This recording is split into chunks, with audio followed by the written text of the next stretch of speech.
Hello நண்பர்களே, வணக்கம். நான் உங்கள் பிரியா. நம்ம இன்றைக்கி பார்க்க போகிற பதிவு என்ன அப்படின்னு பார்த்தீங்கன்னா, நம்மளுக்கு தேய்பிறை சஷ்டி வரப்போகுது. என்னைக்கு அப்படின்னு பார்த்தீங்கன்னா, வரக்கூடிய செவ்வாய்க்கிழமை 17/6/2025 அன்னைக்கு நம்மளுக்கு தேய்பிறை சஷ்டி திதி வரப்போகுது.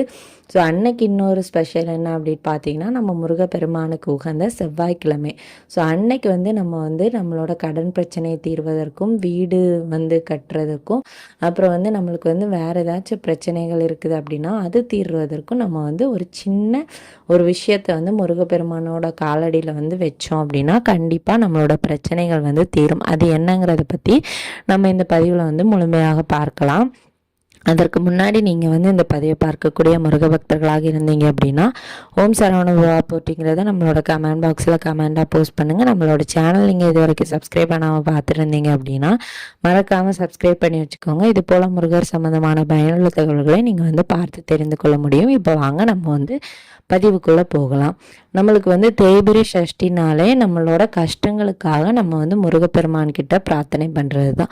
இப்போ உங்களுக்கு தீர்க்க முடியாத கடன் பிரச்சனை, வீடு கட்டுறதுல பிரச்சனை, நிலம் வாங்குறதுல பிரச்சனை அப்படின்னாலே அதற்கு மூல காரணமே இந்த செவ்வாய் பகவான் தான். செவ்வாய் பகவானை நம்ம வழிபடுறதை விட அந்த செவ்வாய் பகவானுக்கே குரு அதிபதியாக இருப்பது நம்மளோட முருக கடவுள் தான். ஸோ அப்போ நம்ம முருக கடவுளை வணங்கணும் அப்படின்னா கண்டிப்பாக செவ்வாய் பகவானோட அருளும் நம்மளுக்கு முழுமையாக கிடைக்கும். அதனால தான் செவ்வாய்க்கு அதிபதியான முருகப்பெருமானுக்கு தேய்பிறை சஷ்டி திதியும் செவ்வாய்க்கிழமையும் சேர்ந்து நம்மளுக்கு ரெட்டிப்பு ஒரு மகிழ்ச்சியோடு நம்மளுக்கு இந்த நாள் வருது. ஸோ அதனால் நீங்கள் இந்த பிரச்சனைகள்லாம் இருக்கிறீங்க அப்படின்னா கண்டிப்பாக உங்களுக்கு இது ஒரு பெஸ்ட்டான நாள் அப்படின்னே நம்ம சொல்லலாம். இதற்கு உங்களுக்கு தேவையான பொருட்கள் என்னென்ன அப்படின்னு பார்த்தீங்கன்னா, கொஞ்சம் கல் உப்பு, அப்புறம் ஒரு 6 மிளகு, அப்புறம் கொஞ்சம் மஞ்சளும் குங்குமமும். மஞ்சள் குங்குமம் எதுக்கு அப்படின்னு பார்த்தீங்கன்னா, உங்கள் வீட்டில் இப்போ முருகர் சிலையோ வேலோ இல்லை முருகர் படமோ இருக்குது அப்படின்னா அதெல்லாம் சுத்தம் பண்ணிட்டு தொடச்சி, இல்லை சிலை இருக்குது வேல் இருக்குது அப்படின்னா அதை நல்லா சுத்தம் பண்ணிவிட்டு தொடச்சி மஞ்சள் குங்குமம் பொட்டு வச்சுக்கோங்க. அந்த கல்லுப்பு நீங்கள் சமையலறையில் உள்ளதே எடுக்கக்கூடாது. பூஜை அறையில் இதுக்குன்னு தனியாக கல்லுப்பு எடுத்து வச்சுக்கோங்க. அந்த கல்லுப்பு வைக்கிறதுக்கு ஒரு மஞ்சள் நிற துணி கண்டிப்பாக தேவை. அந்த மஞ்சள் நிற துணியில் நீங்கள் ஃபஸ்ட்டு ஒரு கைப்பிடி அளவு கல்லுப்பை எடுத்துட்டு, உங்களுக்கு என்னோட கடன் பிரச்சனை தீரணும்னு சொல்லிவிட்டு நீங்கள் அந்த மஞ்சள் துணியில் ஒரு கைப்பிடி கல்லுப்பு வைக்கணும்.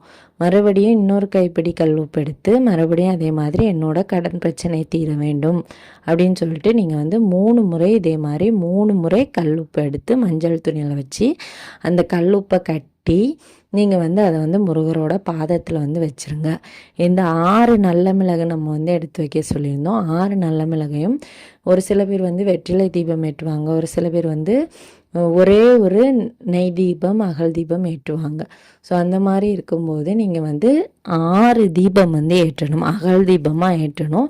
அகல் தீபம் செவ்வாய் பகவானுக்கு உரிய. ஸோ அதனால் 6 அகல் தீபம் செவ்வாய் பகவானுக்கு அகல் விளக்கு, 6 ஆறுமுக கடவுளுக்கு.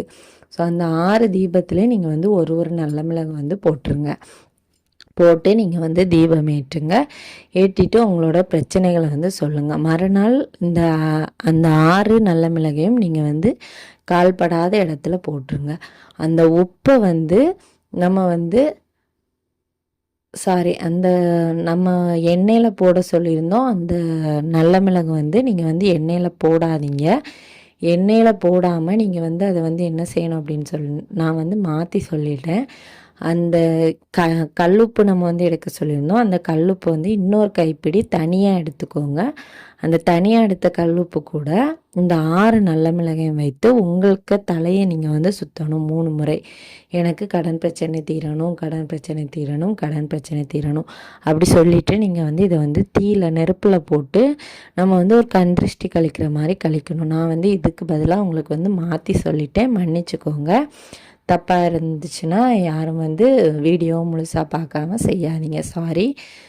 ஸோ இப்படி நீங்கள் செய்யணும்.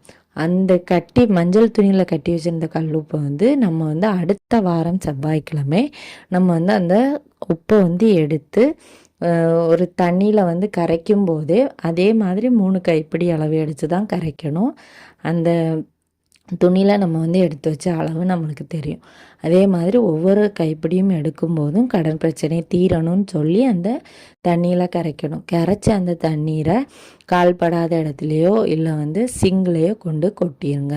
ஸோ இப்படி நீங்கள் வந்து செஞ்சுட்டு வரும்போது ஒவ்வொரு தேய்பிறை சஷ்டிக்கும் செய்யும்போது உங்களோட கடன் பிரச்சனைகள் வந்து கண்டிப்பாக முருகப்பெருமானாலையும் செவ்வாய் பகவானாலையும் தீர்த்து வைக்கப்படும். இது வந்து எல்லாருக்குமே வந்து கண்டிப்பாக உபயோகமாக இருக்கும். முருகப்பெருமானை நம்புறீங்க அப்படின்னா கண்டிப்பாக இதை வந்து செஞ்சு பாருங்கள். உடல்நலம் சரியில்லாதவங்க, கடன் பிரச்சனை இருக்குது, கல்யாணம் வந்து தடைப்படுது, இந்த மாதிரி பிரச்சனைகள் தீர்ந்து போவதற்காக நீங்கள் வந்து செய்கிறீங்க அப்படின்னா கண்டிப்பாக உங்களுக்கு வந்து 100% இது வந்து ஒர்க் ஆகும். ஸோ நம்பிக்கையோடு செஞ்சு பாருங்கள், நல்ல பலன் வந்து கிடைக்கும். கண்டிப்பாக நம்மளோட முருகப்பெருமான் நம்ம அனைவரையுமே காப்பாற்றுவார். இந்த பதிவு வந்து ஒவ்வொரு முருக பக்தர்களுக்குமே உபயோகமாக இருக்கும்னு நினைக்கிறேன். உபயோகமாக இருந்தது அப்படின்னா லைக் பண்ணுங்கள், நம்மளோட சேனலை சப்ஸ்கிரைப் பண்ணி வச்சுக்கோங்க. இந்த வீடியோவின் முழு பதிவை பார்த்த அனைத்து நண்பர்களுக்கும் மிக்க நன்றி.